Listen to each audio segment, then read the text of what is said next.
সারাটা দিন নাফরমানিতে কাটিয়ে দিলেন, একটিবার মরণের চিন্তা করলেন না। কি ভাই, আপনি কি চিরস্থায়ী থাকতে চান দুনিয়ার মধ্যে? কিন্তু আল্লাহ তাআলা তো বলছেন, তোমাকে আমি চিরস্থায়ী রাখবো না, তোমার সময় হলে আমি তোমাকে আবার ফিরিয়ে নিয়ে আসবো আমার কাছে।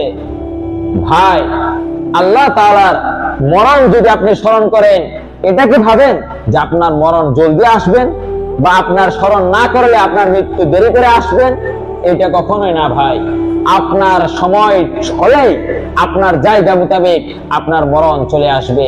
সুলাইমান আলাইহিস সালামের জামানায় সুলাইমান আলাইহিস সালামের একটি সাথী, উনি বললেন যে আপনার দরবারে একটি এমন মানুষ এসেছে যাকে দেখে আমি ভয় পাচ্ছি, আপনি আমাকে বাতাসকে বলে অন্য একটি জায়গার মধ্যে পৌঁছে দেওয়ার জন্য বন্দোবস্ত করে দেন। ওই সময় সুলাইমান আলাইহিস সালাম ওই মানুষটির কথা শুনে বাতাসকে হুকুম করলেন যে ওকে অন্য একটি জায়গার মধ্যে নিয়ে যাও।